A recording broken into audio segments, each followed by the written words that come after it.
Goedemorgen, welkom bij deze eerste werkgroep van het Pensioenpro Beleggingsberaad over klimaatbeleggen. Mijn naam is Maarten van Wijk, ik ben hoofdredacteur online van Pensioenpro.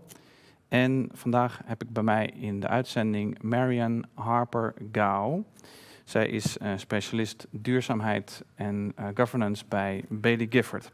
En zij gaat ons aan de hand van praktijkvoorbeelden laten zien hoe je het beste een beleggingsportefeuille klimaatbestendig maakt. So, welcome Marianne. Marianne zal zo meteen haar presentatie starten.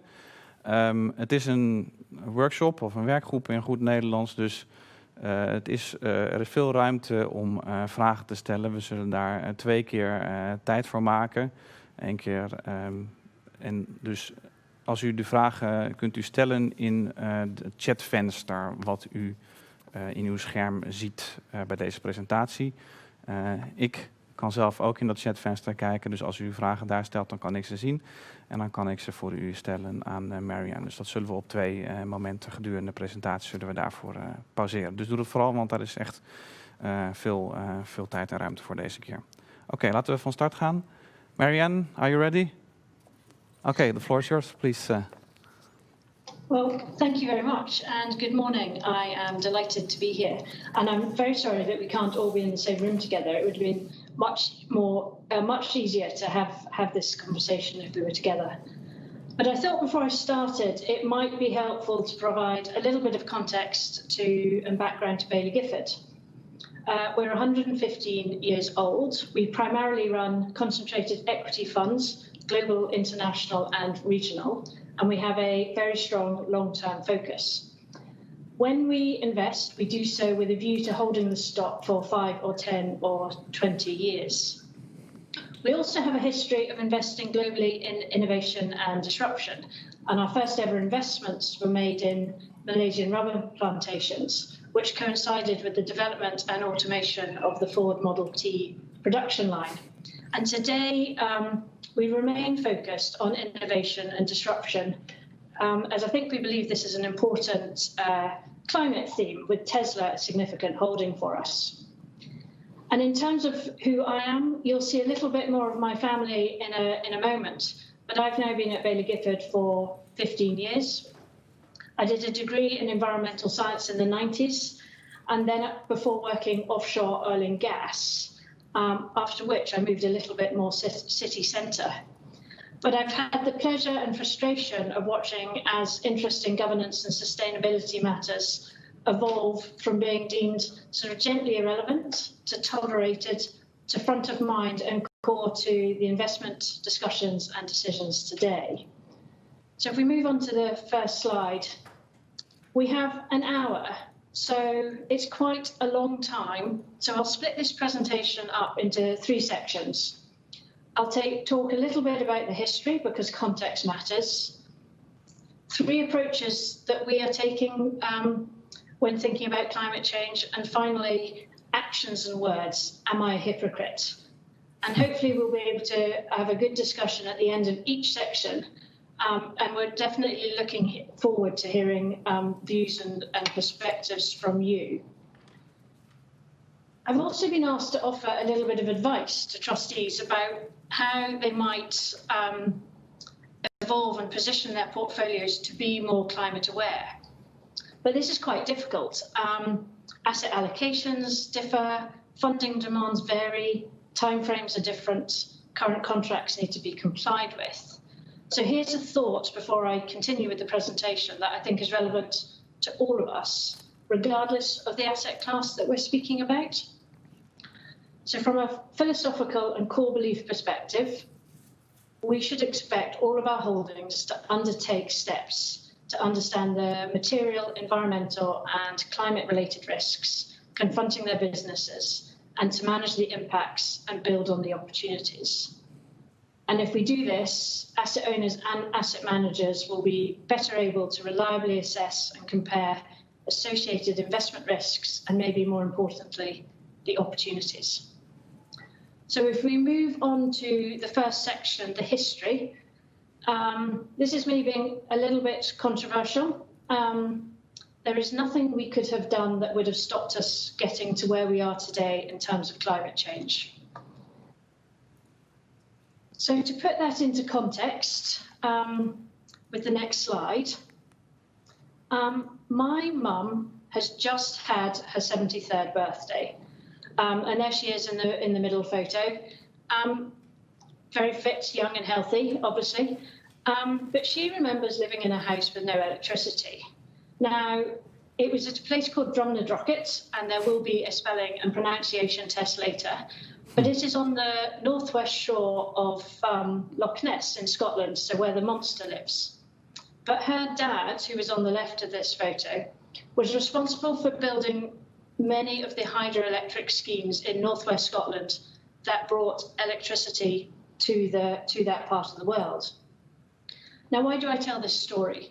In her lifetime, she's gone from oil lamps and diesel generators to iPhones, Netflix, and Zoom calls, whilst her youngest grandchild, 18 months, called Greta, will never know a phone call without video accompanying it.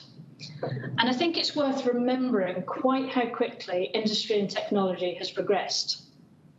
We know that climate change really started with the Industrial Revolution, but the exponential growth in emissions has occurred since the mid-1940s, so post-Second World War, so over one lifetime. And as we've seen with COVID, unless health is threatened, asking business and society to change its values, its habits, and its aspirations takes time. So with regards to climate change, I think we've now had that time, and now is the moment to ramp up the action to limit destruction and stabilise the environment we rely on and live in. And then moving on to the journey, I would suggest that this started in terms of having some sort of positive and proactive response to climate change. It really started with the scientists in the 80s and 90s. But having said that, I did a degree in environmental science in the 1990s, and climate change wasn't on the curriculum. We then had the Kyoto Protocol, which was adopted in 1997, which really was the start of the political and discussions and negotiations. After this, we had increasing awareness with much chat of carbon disclosures, carbon taxes, and carbon pricing. And I remember one particular conversation with a portfolio manager where I was asking about sort of where in the notes of the accounts I would find reference to carbon pricing. With hindsight, that was naive, but I think we're still challenging ourselves to find those answers now. But I would say the genuine and sort of current momentum really started with 2015 with Cristina Figueiredo, when she was the Executive Secretary for the UN Framework Convention on Climate Change. And the difference between the Paris Agreement and the failed 2009 Copenhagen discussions was not just that they had a fantastic lady leading the discussion, but also I think that business was involved in the conversation, demanding an agreement. Martin Leslie talking about food security and supply chain resilience. And this was a turning point for all of us to take that significant step forward. All the while, Baillie Gifford was recruiting to the governance and sustainability team. Hiring our first climate specialist in 2014, we now have 4 with a total resource of 24. So standing here today, climate has made its way into the plumbing of corporate, political, and financial systems through the introduction of the EU taxonomy, the Sustainable Finance Disclosure Regulation, the Global Network for Greening of the Finance System, as well as various national frameworks and task forces. And of course, this is in addition to the TCFD, the PRI, and the IIGCC, to name a few acronyms, Net Zero Framework for Investors. So at the start of this slide, climate change was a future risk.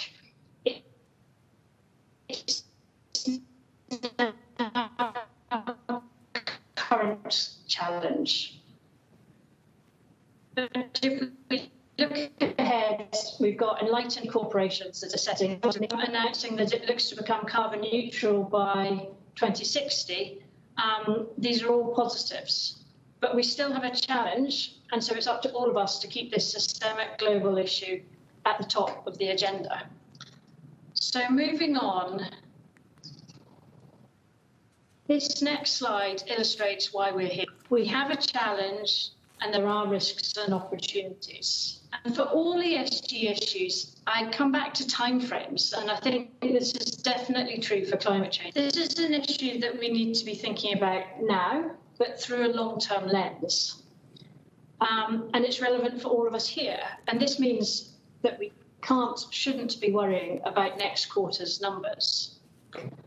So to take advantage of the opportunities, we need to invest and innovate for the future. So from my world, active concentrated equity, this means R&D and CapEx, not dividends and share buybacks. It means opportunity, innovation, transition and growth. And I'm sure there will be equally powerful opportunities embedded in every other asset class you invest. So moving on 2 slides. To conclude this first section, there is nothing that we could have done that would have stopped us getting to where we are today in terms of climate change. But what I mean by this is it doesn't actually matter what we might have done or could have done or haven't done. The reality is this is where we're at. So now is the time to ensure climate change alignment is embedded in our portfolios. So I hope that's provided a little bit of context. I'm very happy to take questions, but I don't know whether it is possible to hear any of your thoughts with regards to this discussion through the chat function. All right, Marianne, we'll ask the audience. Nou, als u vragen hebt tot zover, stel ze vooral in het chatvenster. Marianne, as we wait for audience response, I had a question myself. Like you mentioned about this. You said, there's nothing we could have done, but you also talked about exponential growth of a problem. Like it seems to me there's an analogy there with the COVID-19 crisis that we're in right now. They also mentioned, like people do not expect exponential growth, or people do not really understand exponential growth and how quickly it can go. And so it seems that the CO2 emissions and climate change are like exponential phenomena as well as COVID-19. And with the Corona crisis, what they're telling us is that you have to take very radical action early on, even before before it gets bad, in order to stop the problem. If you see what I mean. So you have to start with lockdowns pretty early on. So if you compare that to the climate crisis that we're in right now, don't you think that we should have like very radical action to stop climate change right now? Yeah, well, I mean, absolutely. I mean, I think the difference between coronavirus and climate change is that coronavirus has happened so much more quickly and sort of really hits society, and that the very clear and obvious impact is our health issues, but actually also death, which I think is probably the biggest impact. Mm-hmm. And so climate change, I mean, albeit it's happened very quickly over just one generation, but it has been quite difficult for everybody to sort of fully comprehend the challenges and to understand that the response needs to be radical. But I think we're now at that stage. I mean, we've got so many initiatives that are going on a global basis. I mean, I'm not an expert, but I did see that there was an announcement yesterday from the EU. Not that long ago, we had China that was talking about becoming carbon neutral by 2060 with emissions peaking in 2030. That's particularly relevant because they're now 28% of global emissions. So I think we're now getting to the stage where we're starting to understand that this will impact health.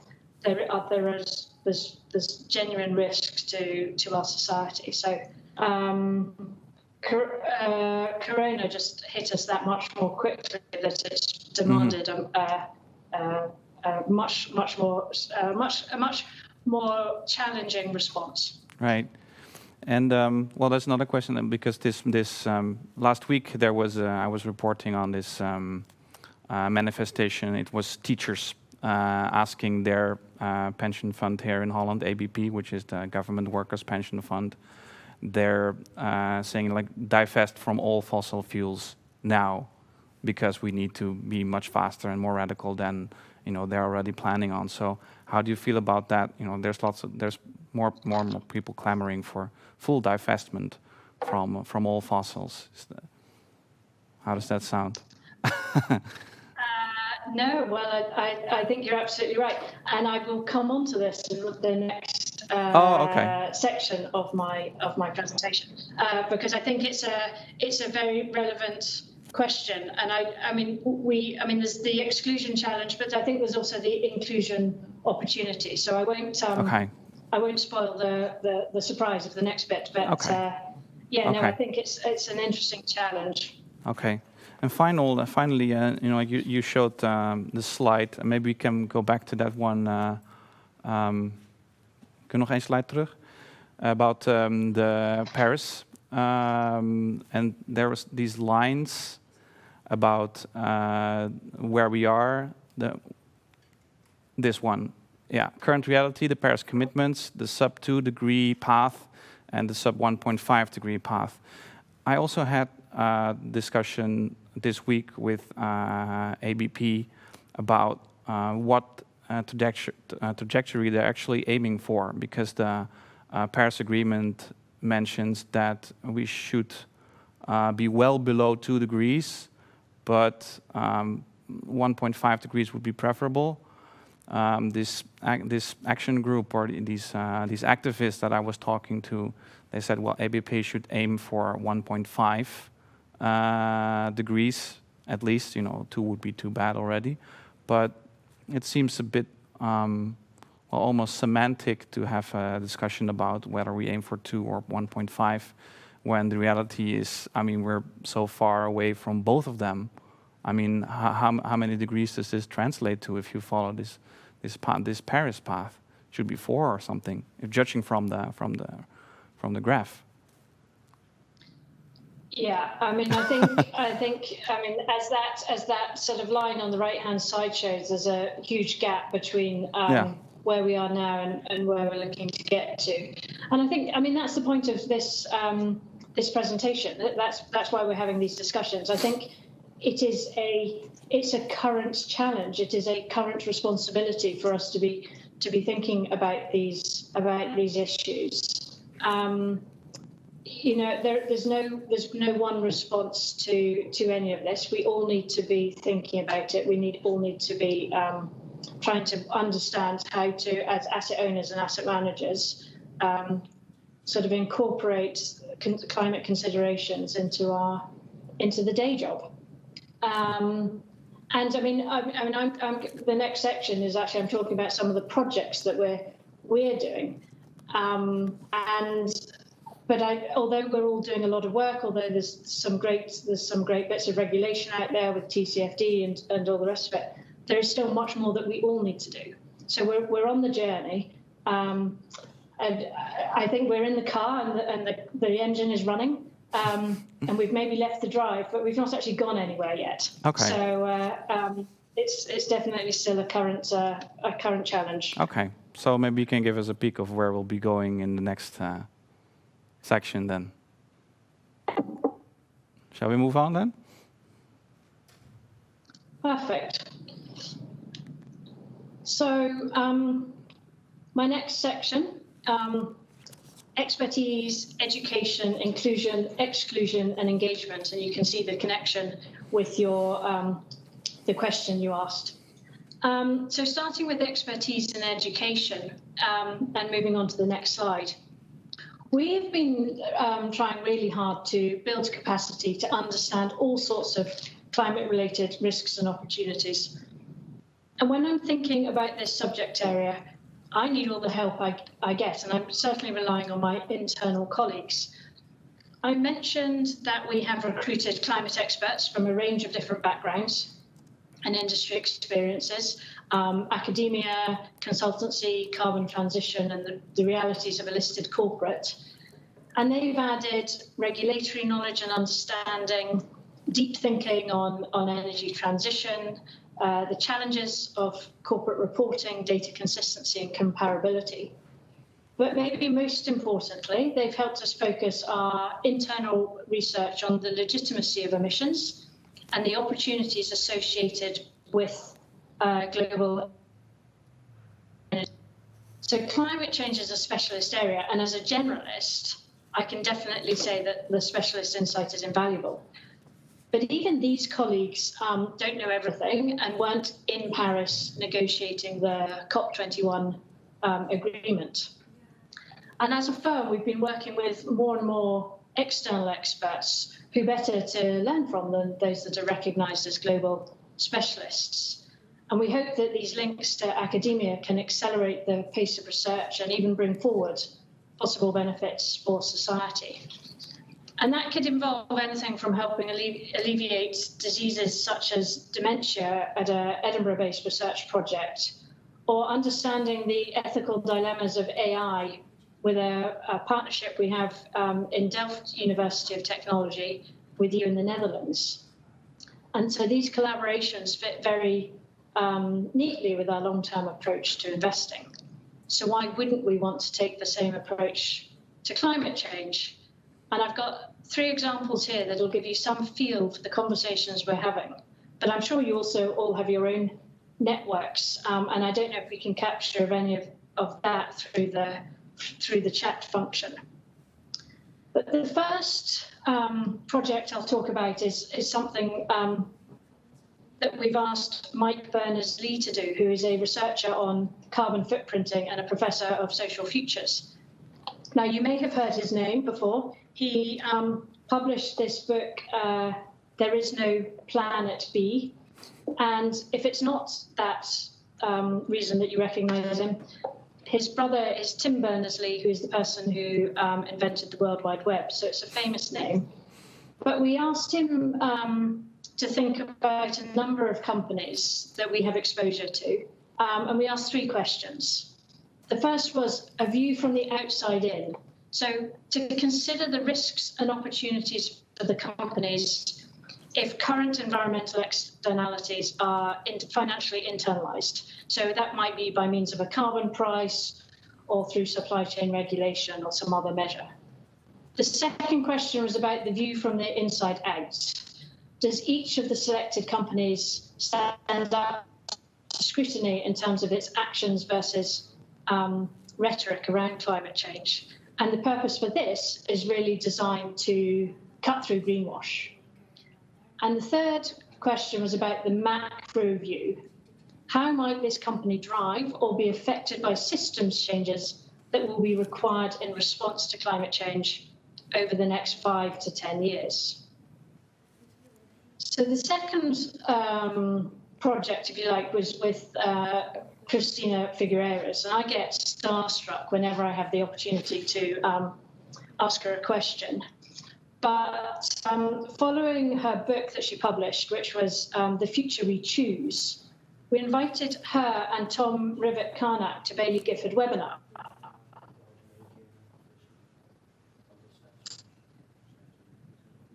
And this was open to every point man, and so not to hear or fail to be inspired by the person who's credited with negotiating the 2015 Paris Agreement.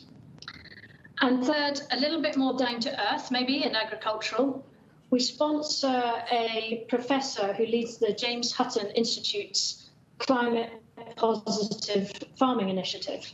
Now, this is near Aberdeen in Scotland, but they're aiming to be at the forefront of innovative and transformative science for sustainable land management, looking to deliver greater food and environmental security through science. So 3 quite different approaches to tapping into external expertise in order to help educate ourselves. And I'm sure you'll have your own external networks to tap into. Now, if we move on to the next slide, before the pie chart on the pie chart slide illustrates on the right-hand side that actually over 18% of global emissions comes from agriculture, forestry, and land use. So you can see how important our engagement with climate-positive farming initiative is. But more broadly, and this is back to your question, I think it's really easy to exclude oil and gas companies or those with the highest emissions. But we cannot end up excluding companies that global society and our economy needs. So what we're looking for is to include those companies that are innovating and evolving and looking to solve an environmental challenge. And as the pie chart shows, there are many different sectors to invest in if we're looking for the opportunities that transition us all to that lower carbon economy.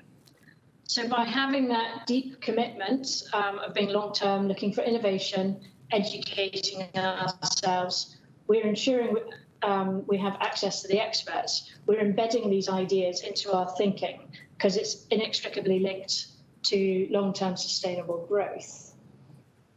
And in terms of what that looks like, if we move on to the next slide, within the energy sector, you've got a company like Ørsted, which is a builder and operator of wind farms. I'm sure people know about it. But it has transitioned from being an oil and natural gas company to now being a global leader in offshore wind generation. But if we had a oil and gas exclusion on our portfolios, this company wouldn't be in it because it still has legacy fossil fuel plants. But it is a company in transition and is in the process of converting these legacy power plants to sustainable biomass. Within the agriculture sector, you've got companies like Beyond Meat that are shifting us from animal to plant-based proteins, but also companies like John Deere. Now, I grew up thinking that John Deere was a tractor company, but actually I think we should be thinking about it as a precision agriculture.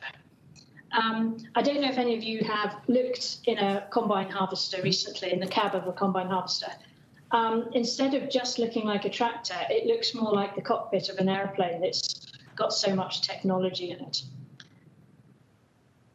The pie chart on the previous page also showed that energy use in buildings is at 17% of global emissions. Now that's heating and cooling. But Kingspan is a company that manufactures insulation boards and panels, which help save all of its customers on energy. And then when we're thinking about recycling, Umicore, a global materials technology company, a recycling company, talks about giving new life to used metals. And these are nickel, platinum, cobalt, and tungsten. So they're all critical for battery evolution and electronics today. So there are many inclusion opportunities out there. We're not limited at all to renewable energy companies. So those are two of my three projects. The third is moving on to the idea of Paris-aligned portfolios. And I've spoken about our reliance on education and experts and the wide number of opportunities available for positive inclusion. And so the final piece is Paris-aligned. The MSCI Climate Change Index series was launched earlier this year and pursues reduced portfolio carbon intensity. It also incorporates a year-on-year decarbonisation target of at least 7%, which helps it align with the trajectory of the Intergovernmental Panel on Climate Change's 1.5% was the most sort of enthusiastic line of that graph that we looked at. Now, the genesis behind this Paris-aligned strategy lies in our engagement that we had with many of our UK local authorities, but they wanted more, namely a low-carbon variant that strips out fossil fuels. And crucially to this audience, this has the same performance objectives. But we add 2 additional screens to the core model process. So the first screen, and I'm moved on to the next slide, the process. Global Alpha Paris aligned process. We take the core portfolio and feed it through 2 screens. Can we move on to the next slide? The first screen, the first screen is quantitative. And we strip out companies that generate more than 10% of revenues from the extraction and production of coal, oil and gas. We then also remove significant percentage of revenues from services provided to the extraction and production of coal, oil and gas. So this is very mechanistic, it's quantitative. The second screen is qualitative, and it's a 3-question framework that's designed to assess the risks our companies face in a low carbon economy. We take the highest emitters that are left in the portfolio and consider whether or not they're an essential provider, which is designed to capture this idea of a carbon budget. We then look to see whether emissions can be mitigated. And this is about services and products and whether they can be delivered in a better manner. And the third part is whether they're part of the problem or the solution, which in essence is about the culture of the organisation and whether they see climate risk as a box to tick or a core part of their strategy. Now, coming back and potentially being a little bit controversial, Rio Tinto is in this portfolio. And for us, we believe there's a compelling rationale for investing in businesses that operate in the metals and mining sector. All scenarios for a low carbon economy require a transition to renewable energy networks that are built using high-grade steel, aluminium, and copper. And so just to take a couple of examples, an onshore wind turbine, for example, will require 330 tons of steel, 5 tons of aluminium, and 4 tons of copper in its construction. A high-speed electrified rail network will absorb 10 tons of copper per kilometre of track. So the demand for such raw materials as we move to a world of electric transportation and sustainable power is only going to rise. We need, so the global economy, our environment, it needs these products. But I totally acknowledge that there are genuine challenges, and the Yukon Gorge was extremely concerning for us, but it is an issue that we have had multiple meetings with the executive and the board about. And there have been commitments that illustrate that from a carbon perspective, the company is very cognizant of its responsibilities. And this is following the recent sale of the thermal coal assets, which we believe is material and notable. Also, that it aims to be net carbon zero by 2020. I think it's interesting that this would require the company to be carbon neutral on all projects and any growth from this year, 2020. So for us, it's a material strategic marker. Now, just going back very briefly to the slide and actually just looking at the outcome of the 2 screens, the quantitative and qualitative screen. The box in the bottom left-hand corner is the MSCI ACRI index, and then the Paris-aligned index, which is about 50% of the main index, and then our Paris-aligned strategy. So sort of well within remit, if you like. So for Paris-aligned strategies, we have exclusions, but engagement and inclusion are important too. So I've spoken about 3 specific commitments through resourcing, research, product evolution that are appropriate for us, but may provide ideas for you. And there are many different approaches to take forward. And I think it's important for us all to remember that there's no single solution to this global challenge. So to conclude the second of the 3 sections, expertise, education, inclusion, exclusion, and engagement, these are all important in helping us understand the complexities of climate change and the many options and opportunities associated with a transition to a lower carbon economy. And I'm happy to take any questions, but I would also be interested in hearing your views and how you're thinking about networks and challenges and opportunities. All right, thank you very much, Marianne. We do have a question that came in. It's by Leonieke Verboven-Kuintjes. And she had a question about your initiatives to integrate where you invest in companies where sustainability is integrated in their policy. Her question is, how do we know that this is actually true? Shouldn't there be more demands made on reporting? Are there any external checks on the reports, maybe from those companies, but also on yours? I think it's a general theme. How do we know that all the things you're saying are true? Yeah. Well, so the next slide after this, I talk about this question is coming to. For us, I think it's a critical question. How do we believe the information we're being given? And I think there is a slide, slide 6, I think, if we can go back to it, which looks at some of the external research providers.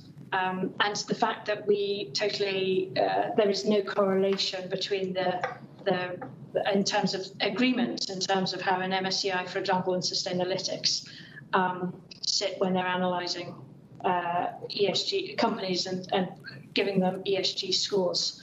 Is that this slide? The slides. No, this one. That's the one. Yeah. This one. Thank you. Yeah, the one with the footprint. Yeah. Okay. So. The reason for highlighting this slide is just to illustrate that company scores are really, really not particularly helpful. So, and that's one of the reasons that we have significantly increased our internal resource on these matters, and why we have a team of 24 who are committed to working with and for the portfolio managers to try and understand the information that companies are giving us, to challenge them where we don't have the data to ask for more data. And our 4 climate experts are there to really help us dig into the information to make sure that it is accurate and true. From our perspective and our clients' understanding that we are actually doing what we are doing, we have been doing carbon footprints for a number of years now. We're very happy to talk about these with our clients, to discuss the sort of what they mean in reality, because I think context matters. So, for example, one of our portfolios, Tesla, is the largest contributor to the carbon footprint. And was also a company that wasn't disclosing the information. This is a couple of years ago now. So it was important for us to understand the legitimacy of those emissions and to ask for increased disclosures. And but it wasn't. The reason it was the largest emitter was because it was the only manufacturer in the company. So therefore, from a legitimacy perspective, it was appropriate. Not sure if that's answered the question. Well, continuing a bit on this theme of checks on reporting. There was this idea raised this week. That was for a pension fund. Again, ABP. I keep coming back to that. It was said there should be some sort of external commission made up of scientists, like are not dependent on the pension fund in this case, to actually ascertain that they are within compliance with the Paris Agreement. You're in a slightly different position as an asset manager, but could you envision something like that? Like somebody from outside, like measuring your performance in this, or like checking if you actually do what you promise.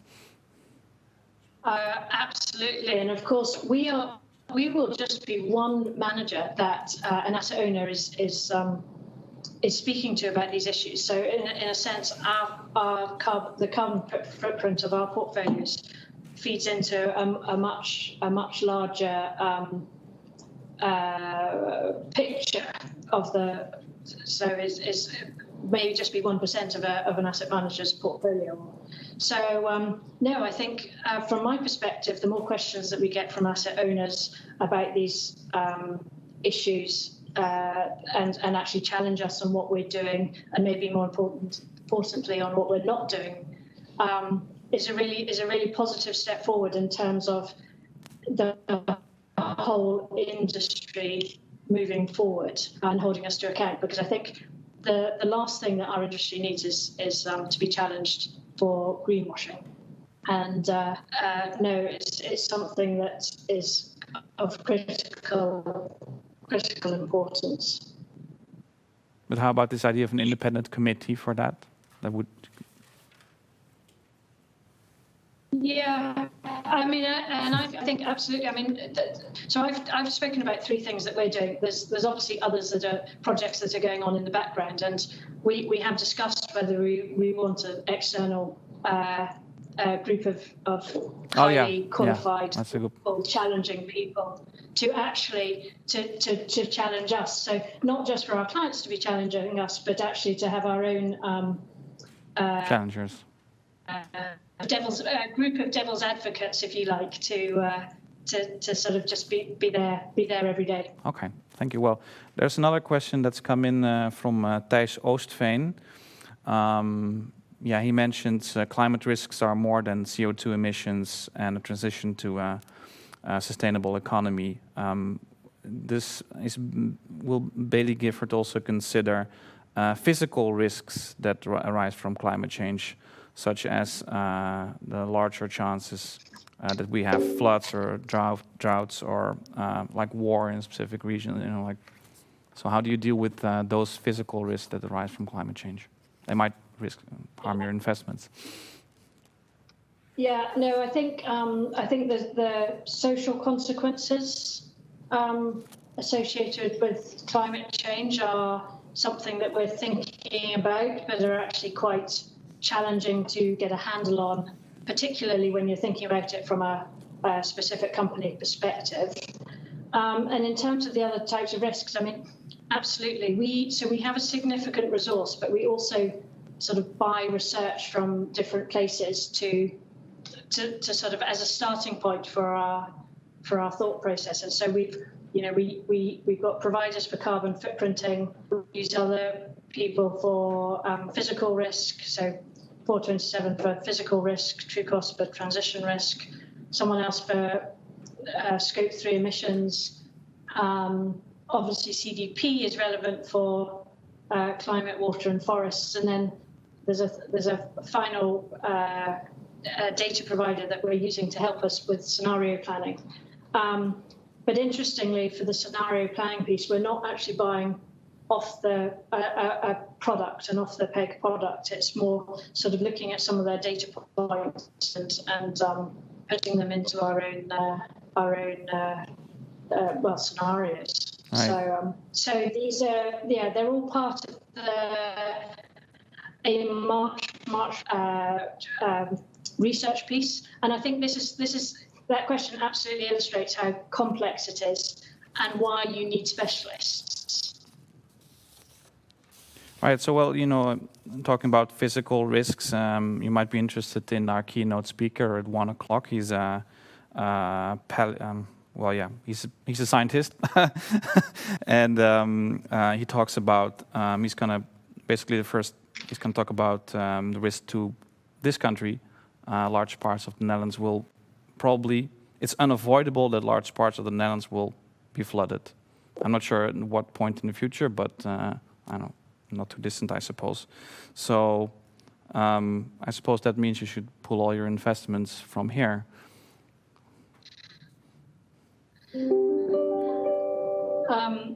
I would hope that this is where, if you're investing in companies, analysing them on a case-by-case basis, understanding how they're thinking about the risks that are relevant and specific to them becomes relevant. It's not just about looking at things from a sectoral perspective and saying this sector is fine or this sector isn't, or even from a national saying this country is going to be underwater, so we're going to invest in no Dutch companies. It's much more sort of thinking about companies on their own merits, within their own context, understanding what they're, first of all, are they exposed to the physical risks, or and then what they're doing about that. So the relevance of analysing companies on a case-by-case basis becomes clear for me. All right. Finally, maybe you could talk a little bit more about, like you talked about expertise, education, inclusion, exclusion, engagement.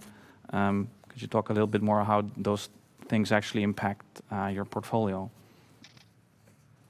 or the composition of your portfolio? Yeah. So first of all,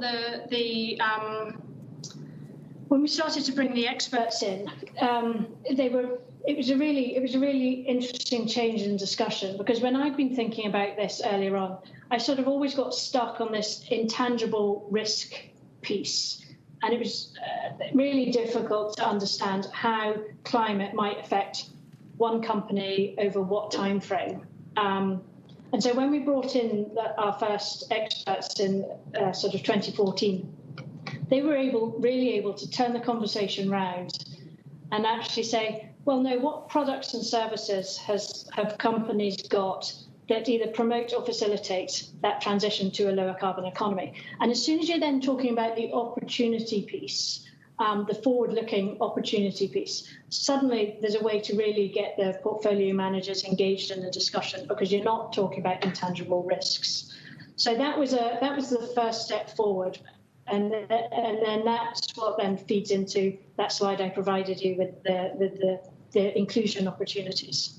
And then I think more broadly, I'm not sure quite whether it's a focus on climate change or just whether it's a function of the fact that we are looking to invest for the long term, for the 5 or 10 year time frame, that you then start to look at the sectors and the companies that are going to provide that opportunity for long-term sustainable growth. And as soon as you start doing that, actually you move away from heavy industry. And so it's a function, the portfolio composition at the moment is a function of our investment style as much as it is sort of increasing awareness, which is aligned with society's increasing awareness of the risks and challenges, as well as the opportunities associated with climate change. All right. Thank you, Marianne. Well, I think that will conclude the second session.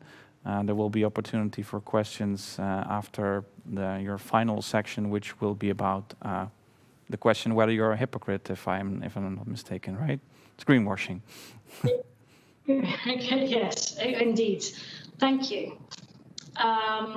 So, greenwashing. I think this is a really, really important part of the discussion for all of us. And if we move on to, I can't see what slide we're on, but if we move on a slide. Yeah. Yeah, we're there. Okay, we're there. Perfect. And then move on to the next one. Yeah, perfect. So I think it's really important that none of us can be engaging with companies we invest in on behalf of our clients and asking them to respond positively to climate change if we aren't taking our own responsibility for environmental impact seriously. So this slide really highlights that we tick the boxes from an investment activities perspective. But coming back to one of those previous questions about whether you could trust what I was saying, These slides illustrate, yes, it illustrates that we tick the boxes, but signing up to initiatives doesn't provide the evidence. It just highlights intention. So I hope my previous slides provide the evidence that we do indeed take these issues seriously. But if we move on to the next slide, we're also looking to be responsible ourselves by reducing paper, carbon emissions and plastics. Again, we can't have the conversations with the companies if we aren't, if we're not taking the same actions. Now, I think coronavirus has helped us all with this, but we had already begun to challenge how we perceived we needed to do business. But coronavirus has provided us all with some environmental gains, and we need to remember these lessons and continue to challenge ourselves to remain as environmentally efficient as we can as we migrate out from COVID to hopefully a greener new normal. And on to my final slide, I just want to come back to the statement I made right at the start, that is, from a philosophical and core belief perspective, we should all expect our holdings to undertake steps to understand the material, environmental and climate-related risks confronting their business and to manage the impacts and build on the opportunities. And this is important because if we're thinking about the companies we invest in on behalf of our clients, so endowment funds and pension funds, so society more broadly. Thinking about my niece Greta and my mum, the pensioner, it's critical we analyse companies on their own merits within context and time frame for their contribution to society and sustainability. And in terms of what we're looking for, it doesn't actually matter what the issue is, political or operational, growth potential or relationships with stakeholders, or indeed climate change. We're looking for leadership, innovation and long-term sustainable growth. And if we do this, we will continue to provide our clients with financial, social and environmental security for current beneficiaries and future generations. Thank you very much. Thank you, Marianne. Thank you for your presentation. We have some more time for questions, about 8 minutes. So if you have more questions, please put them in the chat box. Maar ook in Nederlands. I had one question, Marianne, because about greenwashing, we had a bit of an internal debate about this recently, because some people say, well, if an asset manager votes with management consistently, that might be a sign that this is like an asset manager that is greenwashing. So, you know, and with one particular example, some people think if you vote against management only in 8% of the cases, that might be greenwashing as well. So, where do you stand in that discussion? Yeah, I think this is it's a really interesting question, because I think it's a little bit of it is for us anyway, is the difference between active and passive management. Mm-hmm. So we are looking to invest in a small number of exceptional companies. And so first of all, you're hoping you're not investing in those that are challenging best practice, or you're not investing too often in those companies. And then secondly, because we're looking to be long-term, engagement and stewardship is a really important component of our investment responsibilities. And so we can build up relationships with the management team, and we can engage with them over 5 or 10 or longer time periods on occasion.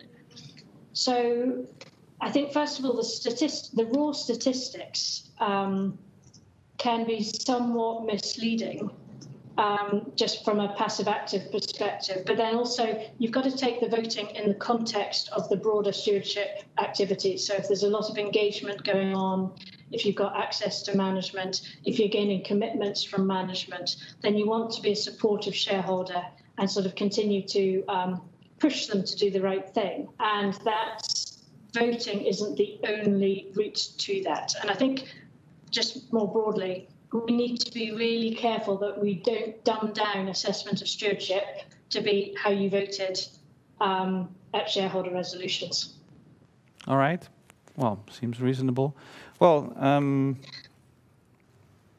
since we're, I think the audience is probably very impressed by your presentation. I think you probably answered all the questions that they might possibly have already.